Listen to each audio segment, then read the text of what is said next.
আপনারা বাসায় গিয়ে প্রথমে ইনস্টল করবেন জ্যাম্প। তো জ্যাম্প ইনস্টল করার জন্য যে কেউ যদি লেটেস্ট ভার্সন সরাসরি পেতে চান তাহলে আপনাদের গুগল করতে হবে জ্যাম্প। আচ্ছা, এখানে কানেকশানে কোনো একটা প্রবলেম হয়েছে।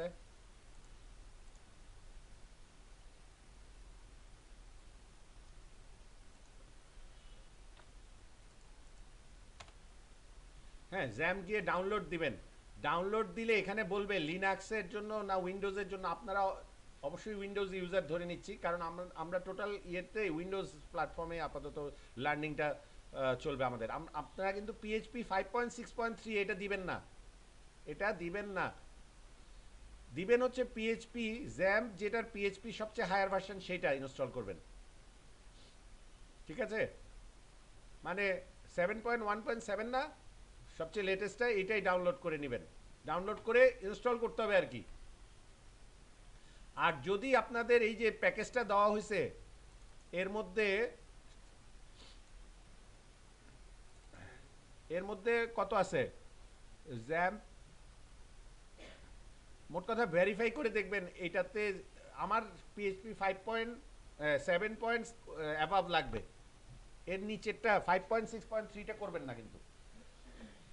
তাহলে এটা গেল জ্যাম্প। এরপরের কাজ হচ্ছে জ্যাম্প ইনস্টল করার পর আপনারা পিএইচপি স্টর্ম। পিএইচপি স্টর্ম এটা হচ্ছে আমাদের পিএইচপি লেখার আইডি। হ্যাঁ, ইন্টিগ্রেটেড ডেভেলপমেন্ট এনভায়রনমেন্ট যেটা আমরা ব্যবহার করব সেটা হচ্ছে যেখানে আমরা কোড লিখব সেটার নাম হচ্ছে পিএইচপি স্টর্ম। তো ওইটা আমরা ডাউনলোড করার সময় আমরা লেটেস্টটা করার চেষ্টা করব। ডাউনলোড করব উইন্ডোজের জন্য, যেটা সাজেস্ট করতেছে 206 এমবি। আর অথবা যদি আমার ধারণায় যেটা এই জিপের মধ্যেই আছে লেটেস্টটা। হ্যাঁ, আপনাদের কিছু ডাউনলোড করতে হবে না, এই জিপের মধ্যেই লেটেস্টগুলো আছে, কারণ এই পিসিগুলোতে সব লেটেস্টগুলোই দেওয়া হয়েছে। হ্যাঁ, জ্যামটা নাই, লাস্টে আছে। হ্যাঁ, আচ্ছা এখন শুনেন, এই পিএইচপি এটা 30 দিনের একটা 30 ডেজ ট্রায়াল ভার্সন দিবে আপনাকে। তো ওটাতে আপনার 10-12টা ক্লাস তো হয়ে যাবে। তো 10-12টা ক্লাস হয়ে যাওয়ার পর এটার আমরা ক্র্যাক খুঁজবো আর কি। বা ইতিমধ্যে দেখবেন আপনার গ্রুপের মধ্যে কেউ না কেউ পোস্ট করতেছে এখানে ক্র্যাক, মানে এই লিঙ্কটাতে ক্র্যাক আছে। ওইটা ইয়ে করে আপনারা রেজিস্ট্রেশন করে ফেলতে পারবেন, ওইটা সমস্যা হবে না। তো আপাতত ট্রায়াল ভার্সন না ফুল পেইড ভার্সন এটা নিয়ে ভাবার দরকার নেই। 10 দিন আপনারা সেই অ্যাটলিস্ট 10টা ক্লাস আপনারা সেই। তো আগে 10টা ক্লাস করেন, নেক্সট এই ট্রায়ালটাকে কিভাবে ব্রেক করতে হবে সেটা আপনারা ততদিনে শিখে যাবেন। আর কি কাজ, এটা গেল পিএইচপি স্ট্রং। কোনটা সিরিয়ালটা মেনটেন করবেন, ওইটা আগে জ্যাম, তারপর পিএইচপি স্ট্রং, তারপর গিয়ে কম্পোজার, তারপর গিয়ে গিট। কম্পোজারটা কিভাবে ওখানে আছে না, কম্পোজার আছে নাকি? হ্যাঁ, কম্পোজারটা এরপরে করবেন। কম্পোজারটা কাজ সি ড্রাইভে, জ্যামটা সি ড্রাইভে ইনস্টল করার চেষ্টা করবেন। আপনাদের সি ড্রাইভে তো জায়গা খালি আছে বাসায়, তাই না? সি ড্রাইভে করার চেষ্টা করবেন। আর মাঝে মাঝে এইচটি ডক্সের ব্যাকআপটা নিয়ে নেবেন অন্য ড্রাইভে। আমি দেখাই দিব, মানে আমরা হ্যালো ওয়ার্ল্ড টাইপের একটা প্রোগ্রাম আজকে করব, ওটা বলে দিব কোথায় করতে হবে। তার মানে প্রথমে কি, জ্যাম, তারপর পিএইচপি স্টর্ম, তারপর কম্পোজার, তারপর গিট ইনস্টল করা শেষ। এখন আপনারা চেক করবেন যে ইয়ে হচ্ছে কিনা, মানে কাজ আপনাদের হ্যালো ওয়ার্ল্ড টাইপের একটা প্রোগ্রাম করে টেস্ট করবেন। সেই কাজটাই এখন আমরা করতেছি। মনে করেন আপনার পিসিতে এগুলো ইনস্টল করা হলো, তাহলে প্রথম কাজ জ্যাম্পের কন্ট্রোল প্যানেলটা, এই যে আইকনটা দেখছেন এটা হচ্ছে জ্যাম্পটা ইনস্টল করার পর এরকম একটা কন্ট্রোল প্যানেল আসবে আপনার ডেস্কটপে। হ্যাঁ, এটা ডাবল ক্লিক করলেন, করার পর এখানে দেখেন জ্যাম্প মানে কি, জ্যাম্প হচ্ছে অনেকগুলো জিনিস, দরকারি জিনিস একটা প্যাকেজের মধ্যে দিয়ে দেওয়া হয়েছে। কি কি, এক্স বলতে কি বোঝায় এটা, হ্যাঁ, ক্রস প্ল্যাটফর্ম। তারপর Apache, A for Apache, M for MySQL, P for PHP, P for Perl. কিন্তু আমরা এখানে ব্যবহার করব অ্যাপাচি আর মাই এসকিউএলটাই শুধু। আমাদের এই অ্যাপাচির মধ্যেই পিএইচপি আছে, অ্যাপাচিটার মধ্যেই জেন্ড ইঞ্জিনটা যেটার কথা বলেছি সেটা আছে 7.1.7, যেটা আমরা দেখেছিলাম। হ্যাঁ, সো আমরা এখন অ্যাপাচিটাকে আগে স্টার্ট করব কন্ট্রোল প্যানেল থেকে। এই যে দেখেন স্টার্ট হচ্ছে, গ্রিন কালার মানে স্টার্ট হয়ে গেছে। কত নম্বর পোর্টে স্টার্ট হয়েছে? 80 পোর্টে। বলছিলাম না ওয়েব সার্ভার 80 পোর্টে স্টার্ট হয় বাই ডিফল্ট। আপনারা এগুলো নাড়ার চেষ্টা করার দরকার নাই, 80ই থাক। মাই এসকিউএল, আপাতত আমরা ডাটাবেজের কোনো কাজ করছি না, তাই মাই এসকিউএলটা অন করলাম না। তো আমাদের ওয়েব সার্ভারটা যে স্টার্ট হয়েছে এটার প্রমাণ কি? প্রমাণ করার জন্য আমরা এখানে লোকাল হোস্ট লিখে এন্টার দিব। এন্টার দিলে আপনাদের ওখানে হয়তো কিছু মেনু আসবে, মানে একটা ইয়ে কি বলে, একটা ওয়েলকাম পেজ আসবে। আসছে না? দেখেন তো একটু, আপনারা সবার সবার পিসিতে এই জ্যাম্প আছে, স্টার্ট করেন। এই যতটুকু দেখাইলাম এই কাজটা আপনারা করেন। এখান থেকে একবার করে যান হ্যালো ওয়ার্ল্ড, তারপর বাসায় গিয়ে করতে সুবিধা হবে। এরপর আমরা ওয়েব সার্ভারটা স্টার্ট হওয়ার পর আমরা কি কি করেছি? ওয়েব সার্ভারে আমাদের রুট ফোল্ডার কোনটা? সি জ্যাম্প এইচটিডক্স, এখানেই আমাদের প্রজেক্টগুলো থাকবে। এখন আমরা প্রজেক্ট তৈরি করার জন্য কি ওপেন করছি? PhpStorm. PhpStorm open হচ্ছে, এখানে আমরা কোড লিখব স্টর্ম। এটা একটু ভারী জিনিস, একটু সময় নেবে, কম্পিউটারকে স্লো করে দিবে। জি, সাবলাইমে করি না, কারণ পিএইচপি স্টর্মে অনেক ইয়ে সাজেস্ট ভালো করে, সাবলাইমেও করতে পারবেন। হ্যাঁ, অনেক লাইট, কিন্তু এখানে এটাই আমাদেরকে অ্যাসাইন করে দেওয়া হয়েছে যে এটাই। হ্যাঁ আপনারা, হ্যাঁ ভারী, অ্যান্ড্রয়েড স্টুডিও খুব ভারী, খুব ভারী। হ্যাঁ, এখন আমাদের এটাই ফলো করা হয় আর কি। হ্যাঁ, আমরা ভারীটাই দেখাই দিই, পরে লাইটটা আপনি এই কোর্সটা শেষ হওয়ার পর আপনার কমফোর্টেবল যেটা ফিল করেন আপনি করতে পারবেন। তবে এখানে আমরা সবাইকে একটা মেনুর আন্ডারেই রাখি, কারণ আপনি সাবলাইম একজন, সাবলাইম একজন আরেকটা, এইভাবে যদি করেন তাহলে আমার ইনস্ট্রাকশনটা মিলবে না। আচ্ছা, এখন আমরা আগের যদি কোনো প্রজেক্ট খোলা থাকে আপনারা কি করবেন? ওইটা ক্লোজ করে নেন, ফাইলে গিয়ে ক্লোজ প্রজেক্ট। আগের ব্যাচের করা কোনো প্রজেক্ট যদি খোলা থাকে ওটা ক্লোজ করে নেন।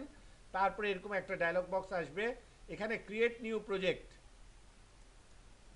ক্রিয়েট নিউ প্রজেক্ট করার পর আপনি চেক করেন আপনারটা সি জ্যাম্প এইচটিডক্স আছে কিনা। আছে? যদি না থাকে এখানে ইলিপসটা চেপে ব্রাউজ করেন, সি জ্যাম্প তারপর এইচটিডক্স, তারপর ওকে করেন, তাহলে সি জ্যাম্প এইচটিডক্স আসলো না? এটা কিন্তু আসতে হবে লোকেশনের ঘরে, সি জ্যাম্প এইচটিডক্স। ডেস্কটপ টেক্সটপ আসলে হবে না। সি জ্যাম্প এইচটিডক্স, এটা হাতে টাইপ করতে যাবেন না, ভুল হইতে পারে। আপনি এই পাশে যে ইলিপস আছে এটাতে ক্লিক করেন, এটাতে ক্লিক করে করে ফোল্ডারটা সিলেক্ট করেন, সি জ্যাম্প তারপর এইচটিডক্স। ওকে, তাহলে সি জ্যাম্প এইচটিডক্স আমরা লেখা দেখলাম না? দেখার পর এবার আমরা একটা স্ল্যাশ দিয়ে, এটা কি স্ল্যাশ, ফরওয়ার্ড স্ল্যাশ না ব্যাক স্ল্যাশ? এটা হচ্ছে ব্যাক স্ল্যাশ। ফরওয়ার্ড স্ল্যাশ আর ব্যাক স্ল্যাশ মনে রাখার ভালো বুদ্ধি কি? একটা হচ্ছে এরকম না, আরেকটা হচ্ছে এরকম, তাই না? আচ্ছা, মনে মনে কল্পনা করবেন এটা একটা রাস্তা, এটাও একটা রাস্তা, মানে ফরওয়ার্ড স্ল্যাশের সাথে একটা রাস্তা যুক্ত করে দেন, ব্যাক স্ল্যাশের সাথে একটা। এখন কোনটা ফরওয়ার্ড কোনটা ব্যাক এটা মনে রাখার জন্য বলতেছি। দেখেন এই রাস্তায় একটা গাড়ি যাচ্ছে, সে ফরওয়ার্ডে চলে যেতে পারবে না। আর এই রাস্তায় একটা গাড়ি যাচ্ছে, তাকে কি করতে হবে? ব্যাক করতে হবে না? সে তো আটকে যাবে, আদারওয়াইজ বাড়ি খাবে। তো এটা হচ্ছে ব্যাক স্ল্যাশ, এটা হচ্ছে forward slash.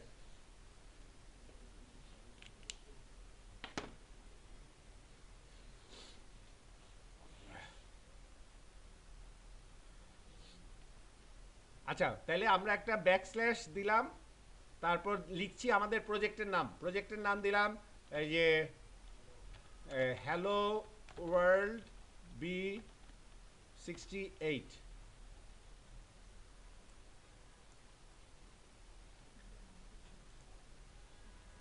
Hello world B68 এই টাইপের আমাদের একটা সবার আসছে।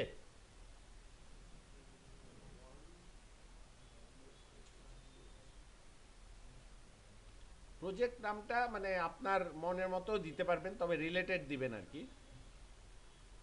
সবাই পারছেন? পাশের জনকে মানে ইমিডিয়েটলি হেল্প করে ফেলতে পারেন যদি পেরে যান। যদি কেউ হেল্প চায় সাথে সাথে নিঃসংকোচে পাশের জনের থেকে হেল্প নেবেন।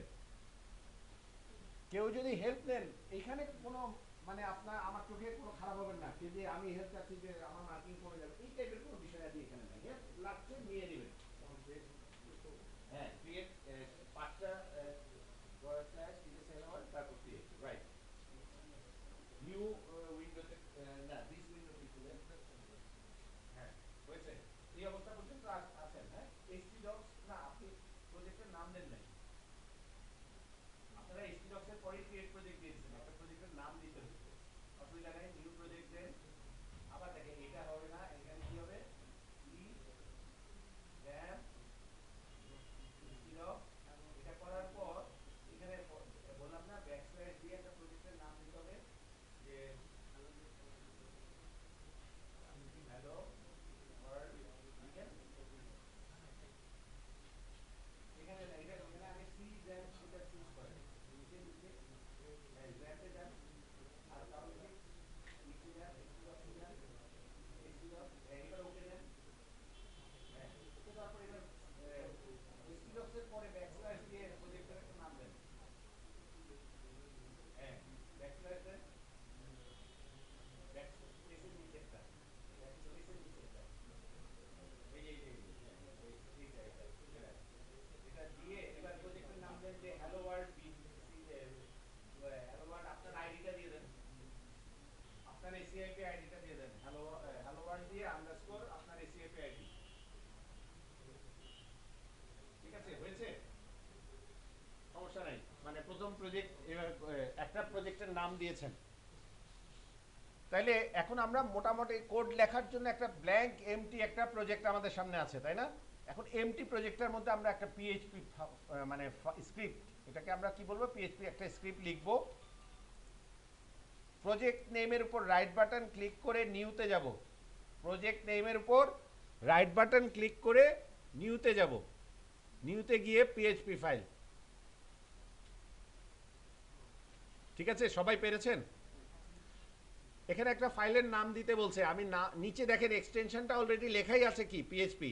এখন আমি খালি ফাইলটার নাম দিচ্ছি যে hello world, enter.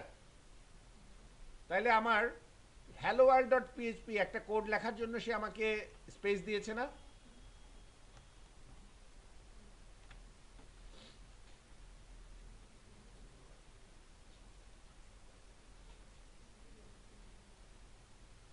Hello world dot PHP একটা কোড লেখার জায়গা দিয়েছে না সে আমাকে? আচ্ছা, আপনারা একটু খেয়াল করেন, কন্ট্রোল চেপে ধরে মাউস হুইলটা ঘুরালে লেখা ছোট বড় হচ্ছে কিনা? হ্যাঁ, বাই ডিফল্ট হবে না, এটা আপনাদেরকে করে নিতে হবে। কিভাবে? ফাইলে যাবেন, সেটিংসে যাবেন, সেটিংস থেকে এডিটরে যাবেন, এডিটর থেকে জেনারেলে যাবেন, তারপর change font size, control plus mouse wheel, এটাতে টিক চিহ্নটা দিবেন, দিয়ে ওকে করবেন। কথাটা বুঝছেন? ফাইল, সেটিংস, এডিটর, জেনারেল, তারপর উপরে দেখেন চেঞ্জ ফন্ট সাইজ, এইটা টিক চিহ্নটা দিয়ে দিবেন। বাই ডিফল্ট টিক চিহ্ন থাকে না, আপনারা টিক চিহ্নটা দিয়ে দিবেন, দিয়ে ওকে করবেন। ওকে করার পর দেখেন এখানে কন্ট্রোলটা চেপে ধরে মাউস হুইল ঘুরালে লেখা ছোট বড় হচ্ছে। হ্যাঁ, এইটা আপনাদের বাসায় পিসিতে এই সেটিংটা করে নেবেন। ফাইল, সেটিংস, এডিটর, জেনারেল, তারপর উপরে এই যে এই জায়গায় এটার টিক চিহ্নটা দিয়ে নেন। চেঞ্জ ফন্ট সাইজ, জুম, উপরে পেয়েছেন? ওটা টিক চিহ্নটা দিয়ে ওকে করে দেন।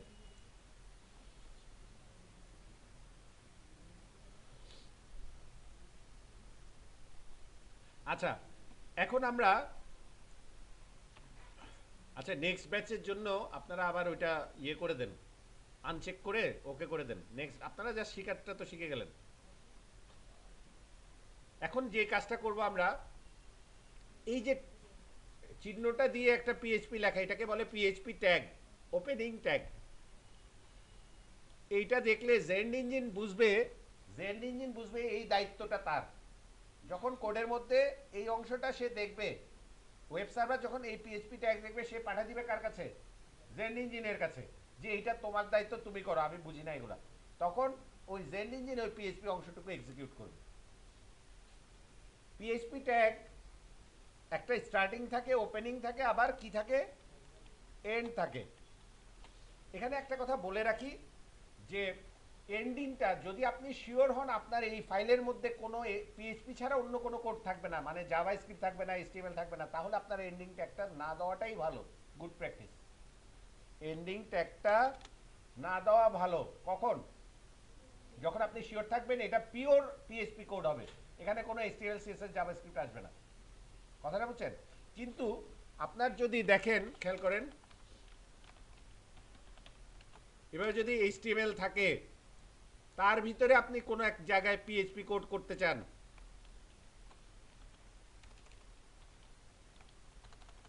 তখন অটো এটা কিন্তু ম্যান্ডেটরি, দেখছেন চলে আসছে, কারণ আদারওয়াইজ আপনি বুঝাবেন কিভাবে কতটুকু পিএইচপি, কতটুকু এইচটিএমএল, কতটুকু জাভাস্ক্রিপ্ট, মানে মোট কথা পিএইচপি, তখন এন্ডিংটা মাস্ট। তাই এই কথাটা মনে রাখলেন। তো আমাদের আপাতত যেহেতু পিওর পিএইচপি, আমরা এন্ডিং দেব না, আমরা একটা লেখা হ্যালো ওয়ার্ল্ড ইকো, ইয়েতে সি যারা করেছেন, সি প্রোগ্রামিং যারা করেছেন, কোনো একটা লেখা আউটপুটে দেখাতে গেলে আপনারা লিখেছেন প্রিন্টএফ, সি আউট, এগুলো কনসোল আউট, হ্যাঁ, সি আউট মানে হচ্ছে কনসোল আউট, আর প্রিন্টএফ তো একটা বিল্ট ইন ফাংশন। তেমনি আমাদের পিএইচপি তো আছে আউটপুটে দেখানোর জন্য ইকো। ইকোটা কোথায় আউটপুট দেয়, কনসোলে নাকি ব্রাউজারে? ব্রাউজারে। ইকো, ইকো দিয়ে আমরা একটা স্ট্রিং পাস করে দিই তাকে, ইকো যে hello B68 welcome to PHP world. হ্যাঁ, এইটা, এই টোটাল জিনিসটা ডাবল কোটেশনের মধ্যে লেখা হয়েছে না, এটা হচ্ছে একটা স্ট্রিং, স্ট্রিং। এটার পর আপনি একটা সেমিকলন দিয়ে বুঝালেন যে আপনার এই ইনস্ট্রাকশনটা শেষ।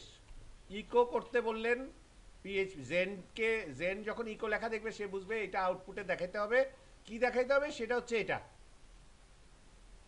তাহলে এই কোডটা এখন কোথায় আছে, সি জ্যাম্প এইচটিডক্সের ভিতরে আছে না আমাদের প্রজেক্টটা। এখন আপনি এখানে খালি জায়গার মধ্যে ক্লিক করেন, ক্লিক করলে দেখেন এখানে ব্রাউজারের একটা লিস্ট আসছে, আসছে, এখানে ক্রোমটা সিলেক্ট করেন। ক্রোমটা সিলেক্ট করার পর এখানে যে পোর্ট নাম্বারটা আছে, পোর্ট নাম্বার উইথ কোলন, এটা মুছে দেন। সবসময় এই কাজটা করবেন, সব সময়। হ্যাঁ, পোর্ট নাম্বার কোলন সহকারে মুছে দেন। এখানে এই পোর্ট নাম্বারটা 2 থেকে শুরু করে কোলন পর্যন্ত।